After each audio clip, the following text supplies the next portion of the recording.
নমস্কার বন্ধুরা, আজকের এই ভিডিওটা আপনাদের প্রত্যেকের জন্য খুবই গুরুত্বপূর্ণ। আজকের এই ভিডিওতে আমরা আপনাদেরকে এখানে সম্পূর্ণ ডিটেইলস সহকারে জানাবো যে গভর্নমেন্টস অফ ত্রিপুরার মাধ্যমে যে এইড পে কমিশন থেকে হোক অথবা ডিএ যেটাই হোক না কেন, এগুলি সবগুলির ইনফরমেশন কিন্তু আপনারা আমাদের চ্যানেলের মাধ্যমে অনেক আগে থেকে এখানে পাচ্ছেন। তো আমরা জানুয়ারির ফার্স্ট জানুয়ারি কিন্তু আমরা একটা ভিডিও দিয়েছিলাম যেখানে আমরা বলেছিলাম যে ত্রিপুরার মধ্যে এখানে ২০২৫ অর্থবর্ষ থেকে কি নতুন নিয়মকানুন এখানে হবে।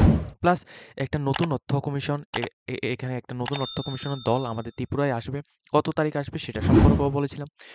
এখন আমাদের এখানে যখনই এই অর্থ কমিশন এর লোক আমাদের ত্রিপুরায় আসবে, তখন গভর্নমেন্টস এমপ্লয়িরা কি দাবি দাওয়া আপনারা জানাতে পারেন, সেটা সম্পর্কে আজকের ভিডিওতে আমরা স্টেপ বাই স্টেপ আলোচনা করব। অবশ্যই আপনারা আমাদের চ্যানেলটিকে সাবস্ক্রাইব করে পাশে থাকা বেল আইকনটিকে সবার সম্বন্ধে ক্লিক করবেন, যাতে করে প্রত্যেকটি চাকরি নোটিফিকেশন প্লাস রেজাল্ট সম্পর্কিত প্রত্যেকটি আপডেটগুলি আপনাদের কাছে টাইম টু টাইম পৌঁছে যায়। দেখুন, গভর্নমেন্টস অফ ত্রিপুরা এর মধ্যে আমরা এখানে সমস্ত কিছু এখানে ভালোভাবে এখানে দেখব। দেখুন, ত্রিপুরায় আসছে অর্থ কমিশনের দল। এটা আপনারা প্রত্যেকেই কিন্তু জানেন যে ত্রিপুরায় অর্থ কমিশনের একটি দল আমাদের ত্রিপুরায় আসবে। আমাদের ত্রিপুরায় এসে তাদের কাজটা কি? তাদের কাজ হচ্ছে আমাদের ত্রিপুরা কতটুকু ডেভেলপড হয়েছে, কতটুকু ফাইন্যান্সিয়াল কন্ডিশনটা কেমন হয়েছে, কি দরকার, ঠিক আছে? ষোড়শ অর্থ কমিশন এবং এইড পে কমিশন সম্পর্কে বা প্রত্যেকটি ডিটেলস এখানে তারা ভালোভাবে দেখবে। ভালোভাবে দেখে তারপর তারা নেক্সট স্টেপে তারা এখানে পৌঁছবে।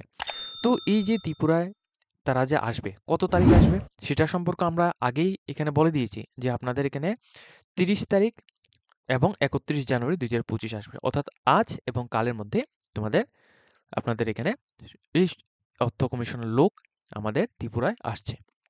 এখন এটা কিন্তু প্রত্যেকেই জানেন যে অর্থ কমিশনের লোক ত্রিপুরায় আসছে। এখন ত্রিপুরার সরকারি যে কর্মচারীরা রয়েছেন, আপনাদের কি দাবি দাওয়া জানবে। প্রথমত, যেটা একেবারেই প্রথম, সেটা হচ্ছে এইড পে কমিশন। অর্থাৎ সেন্ট্রাল গভর্নমেন্টে এইড পে কমিশনের যে দাবি দাওয়াটা ছিল, ওইটা কিন্তু অ্যাপ্রুভ করা হয়েছে। তবে এটা কিন্তু এখনো চালু করা হয়নি। এটা ২০২৬ এর পর থেকে এটা চালু করার নোটিশটার মধ্যে আমরা এখানে দেখেছি। কিন্তু এটা কিন্তু অ্যাপ্রুভ হয়ে গেছে। কিন্তু আমরা যদি ত্রিপুরা গভর্নমেন্টসের কথা বলি, ত্রিপুরা গভর্নমেন্টসের মধ্যে কিন্তু এখনো পর্যন্ত 7 পে কমিশনটাই রয়েছে। 8 পে কমিশন কিন্তু এখনো কোনো রকম ঘোষণা আমরা কোনোভাবেই আমরা এখানে পাইনি। তো 8 পে কমিশন সম্পর্কে অবশ্যই এটা কিন্তু ফার্স্ট অপশন যে 8 পে কমিশন সম্পর্কে অবশ্যই কিন্তু এখানে কথা উঠবে। দাবি দাওয়া কিন্তু এখানে উঠবে। যখনই তারা আমাদের ত্রিপুরায় আসবে, তখন এই ষোড়শ অর্থ কমিশনের মধ্যে তারা কিন্তু এই বিষয়টা এখানে উঠাবে। সেকেন্ডলি হচ্ছে এখানে কি, এইচআরএ 8%, এইচআরএ 8% এবং বেসিক প্লাস ম্যাক্সিমাম ৩,০০০ টাকা। যদি আমরা এটা দেখি যে কেন্দ্রীয় সরকারের যে কর্মচারী রয়েছে, তারা কিন্তু 3 টাইপের কিন্তু এখানে বেতন ভাতা এখানে পাচ্ছে। তবে এটা যদি আমরা এখানে দেখি, ত্রিপুরার সরকারি কর্মচারীরা কিন্তু অন্যান্য যে এখানে সেন্ট্রাল লেভেল রয়েছে প্লাস অন্যান্য যে স্টেটের রয়েছে, ওই স্টেট, নরমালি আমরা স্টেট যদি ধরি, অন্যান্য স্টেটগুলি রয়েছে, ওই স্টেটগুলি থেকে কিন্তু সম্পূর্ণভাবে তারা কিন্তু বঞ্চিত হচ্ছে। ঠিক আছে? কিন্তু যদি আমরা এখানে অন্যান্য স্টেটের এখানে কথা বলি, অন্যান্য স্টেটের মধ্যে কিন্তু মোটামুটি সেন্ট্রাল গভর্নমেন্টের মধ্যে যেমন এখানে বেতন ভাতা রয়েছে, ওইভাবেই কিন্তু তারা এখানে পাচ্ছে অন্যান্য স্টেটের মধ্যে। কিন্তু আমাদের ত্রিপুরার মধ্যে সেটা কিন্তু পাচ্ছে না। সেদিক দিয়েও কিন্তু এখানে বঞ্চিত হচ্ছে। এরপর এখানে তৃতীয়ত হচ্ছে কি? তৃতীয়ত হচ্ছে 23% ডি এর ব্যবধান। আমরা যদি এখানে সেন্ট্রাল গভর্নমেন্টের কথা বলি, আমরা কিন্তু প্রত্যেকটি ভিডিওতে তোমরা এই জিনিসটা কিন্তু প্রত্যেকে দেখেছো। সেন্ট্রাল গভর্নমেন্টের কথাটা আমরা বলেছিলাম, সেন্ট্রাল গভর্নমেন্টের মিনিমাম এখানে 53%, ঠিক আছে? 53% এখানে ডিএ কিন্তু তারা এখানে পাচ্ছে। সে জায়গায় আমাদের ত্রিপুরা গভর্নমেন্টসরা পাচ্ছে যে 30%। তো 30% যদি পায়, সেক্ষেত্রে আমরা টোটালি এখানে 23% ডি এর ব্যবধান আমরা এখানে কম পাচ্ছি। তো 23% ডি এর ব্যবধান যদি এখানে 8 পে কমিশন যদি এখানে চালু হয়ে যায়, যদি এখানে আমাদের স্টেটের মধ্যে 8 পে কমিশন যদি এখানে চালু করা হয়, সেক্ষেত্রে কিন্তু আমরা এখানে আবারও কিন্তু এখানে বঞ্চিত হব। সেইজন্য এই 23% ডি এর ব্যবধানটা অবশ্যই এটাকে কমাতে হবে। তো এমন নয় যে আমাদের ত্রিপুরা গভর্নমেন্ট ভাবছে না যে এই 23% যে ডিএ এত বড় একটা যে ব্যবধান অন্যান্য স্টেটের তুলনায়, এটাকে তারা কম করবে। অবশ্যই তারা এখানে ভাবছে। অবশ্যই আমাদের যে এখানে 23% যে ডিএর ব্যবধানটা, এটাকেই অবশ্যই এখানে কম করিয়ে দেবে। আমরা এটা আশাবাদী রয়েছি যে মিনিমাম ই এখন থেকে মিনিমাম এখানে প্রায় গত ৩ থেকে ৪ মাসের মধ্যে, আগামী ৩ থেকে ৪ মাসের মধ্যে ৮ থেকে মিনিমাম ৭ থেকে ৮% ডিএ কিন্তু অবশ্যই এখানে দিয়ে দিতে পারে। ঠিক আছে? ৭ থেকে 8% ডিএর ব্যবধান এটা দিয়ে দিতে পারে। এটা আমরা এখানে আশাবাদী রয়েছি। কিন্তু এটা কিন্তু আমরা কনফার্ম এখানে বলব না যে এতটা এখানে দেবে। ঠিক আছে? এতটা দেবে, আবার এটা আমরা কনফার্ম বলব না। হয়তোবা এমনও রয়েছে যে 5% ও দিতে পারে, অথবা এমনও রয়েছে যে নাও দিতে পারে। তবে আমরা এখানে আশা রাখছি যে ত্রিপুরা সরকার অবশ্যই কিছু একটা ডিএ কিন্তু অবশ্যই এখানে দেবে। কারণ এতটা ব্যবধান কখনো কিন্তু ত্রিপুরা গভর্নমেন্টস রাখবে না। ঠিক আছে? তো এটা এই দিক দিয়েও কিন্তু গভর্নমেন্টস এমপ্লয়িরা এখানে বঞ্চিত হচ্ছে। প্লাস এখানে দেখুন, এরপর এখানে চতুর্থত হচ্ছে, চতুর্থ নাম্বারে এখানে আমরা এখানে রেখেছি যে এমএ, অর্থাৎ এমএ বলতে এখানে মেডিকেল অ্যানাউন্সমেন্ট। তো মেডিকেলের যে চার্জটা, এটা সেন্ট্রাল গভর্নমেন্টের কথা বললে সেন্ট্রাল গভর্নমেন্টে কিভাবে দেওয়া হয়? সেন্ট্রাল গভর্নমেন্টে যখন একজন কর্মচারী এখানে অসুস্থ যদি হয়, সেক্ষেত্রে সেক্ষেত্রে ওনাদের যে হসপিটালের যে এখানে বিলটা এখানে পাস করা হয়, ওই বিলের মধ্যে যত টাকাই এখানে খরচটা আসুক, যদি এখানে ৫০,০০০ টাকা যদি এখানে খরচ আসে, সেক্ষেত্রে কিন্তু এটা পুরোটাই গভর্নমেন্টস কিন্তু এটাকে হ্যান্ডেল করবে। যে এই ৫০,০০০ টাকাটা এই কর্মচারীর উপর এখানে খরচ করা হয়েছে এই অবস্থার জন্য। সেমভাবে যদি আমরা এখানে বলি গভর্নমেন্টস এমপ্লয়ি, আমাদের ত্রিপুরার গভর্নমেন্টস এমপ্লয়িদের কথা, সেখানে মেডিকেলের জন্য শুধুমাত্র ৫০০ টাকা দেওয়া হয়।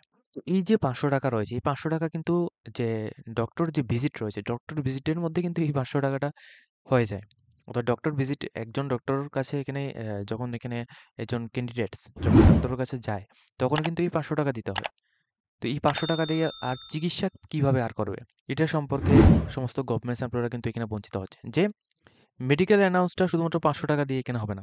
কারণ দেখুন, আমি এখানে বলে দিচ্ছি মেডিকেল অ্যানাউন্সটা ৫০০ টাকা দিয়ে হবে না কেন? একজন গভর্নমেন্টস এমপ্লয়ি যদি এখানে অসুস্থ যদি হয়, সেক্ষেত্রে উনার সেন্ট্রাল গভর্নমেন্টে কি হয়? সেন্ট্রাল গভর্নমেন্টে একটা বিল হয়। ঠিক, সেন্ট্রাল গভর্নমেন্টে একটা বিল হয়। কি বিল হয়? উনি যতদিন অসুস্থ থাকবেন, ওই অসুস্থের মধ্যে উনার যত টাকাই খরচ হবে, ওই পুরো টাকাটা কিন্তু সেন্ট্রাল গভর্নমেন্ট বহন করবে। সেটা যদি ৫০,০০০ হয়, ৫০,০০০ ও বহন করবে। ১,০০,০০০ টাকা হলে ১,০০,০০০ টাকাও বহন করবে। কিন্তু আমাদের ত্রিপুরা গভর্নমেন্টসের এমপ্লয়িরা, তারা শুধুমাত্র ৫০০ টাকা এখানে দেওয়া হয়। যেটা তো ডক্টর ভিজিটের জন্যই। আদার্সগুলি এখানে বাদ। ঠিক আছে? এই জায়গা থেকেই গভর্নমেন্টস এমপ্লয়িরা বঞ্চিত হচ্ছে। তো প্রথমত আমরা বললাম যে 8 পে কমিশন, এরপর আমরা এখানে এইচআরএ প্লাস ম্যাক্সিমাম যেটা রয়েছে বেসিক সম্পর্কে, এটা সম্পর্কে বললাম।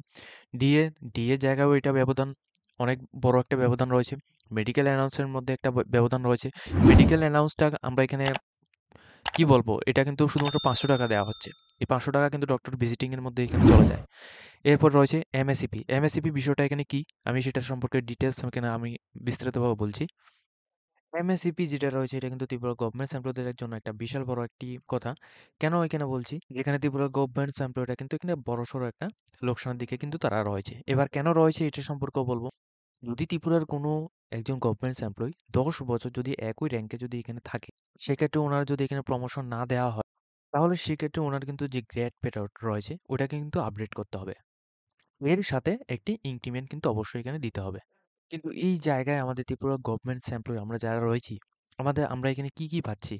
এখানে আমাদের ত্রিপুরা গভর্নমেন্টস এমপ্লয়িদের কিন্তু কোনো রকম আপডেট এখানে কোনো কিছুই এখানে দেওয়া হচ্ছে না। শুধুমাত্র ইনক্রিমেন্ট একটা এখানে দেওয়া হচ্ছে। এই যে দিকটা রয়েছে, অর্থাৎ এখানে শুধুমাত্র একটা ইনক্রিমেন্ট এখানে দেওয়া হচ্ছে। এমএসইপির মাধ্যমে শুধুমাত্র একটা ইনক্রিমেন্ট দেওয়া হচ্ছে। তো এই জায়গাও আমরা যদি এখানে দেখি, এই জায়গার মধ্যেও কিন্তু আমাদের গভর্নমেন্টস এমপ্লয়ি আপনারা যারা রয়েছি, প্লাস আপনারা যারা রয়েছেন, আপনারা কিন্তু এখানে বঞ্চিত হচ্ছেন।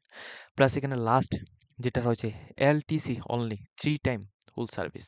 এটার মধ্যে আমরা এখানে কি বলবো? ত্রিপুরার যে গভর্নমেন্টস এমপ্লয়ি রয়েছেন, আপনারা কিন্তু শুধুমাত্র পুরো চাকরির দৌরান, অর্থাৎ সার্ভিসের যে পুরো যে সার্ভিসটা আপনারা এখানে দিচ্ছেন, সার্ভিসের দৌরান কিন্তু শুধুমাত্র ৩ বার কিন্তু আপনারা এখানে এলটিসি এখানে পাচ্ছেন। ঠিক আছে?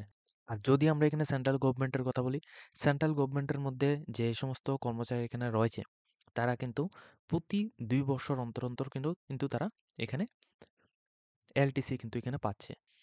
এই যে বিষয়গুলো রয়েছে, এই সমস্ত বিষয়গুলির মধ্যে থেকে কিন্তু ত্রিপুরার গভর্নমেন্ট এমপ্লয়ি আপনারা যারা রয়েছেন, প্লাস আমরা যারা রয়েছি, আমরা কিন্তু এখানে বঞ্চিত কিন্তু হচ্ছি।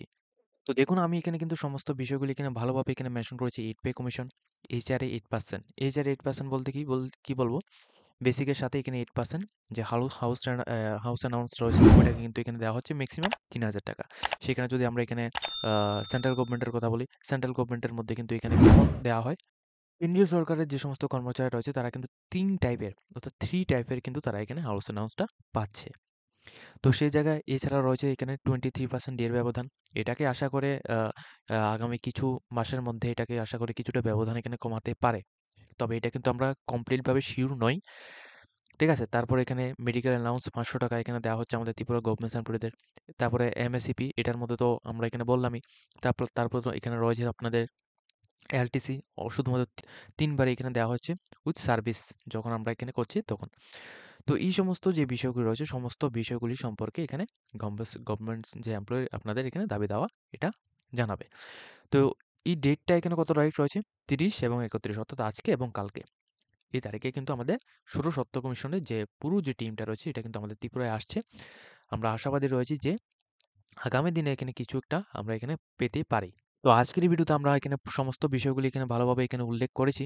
যদি আপনাদের এই ভিডিও দেখে কিছুটা হেল্পফুল হয়ে থাকে অবশ্যই আমাদের চ্যানেলটিকে সাবস্ক্রাইব করে পাশে থাকা বেল আইকনটিকে বসার সময় ক্লিক করবেন যাতে করে প্রত্যেকটি চাকরি নোটিফিকেশনগুলি আসার সাথে সাথে আপনাদের কাছে পৌঁছে যায়।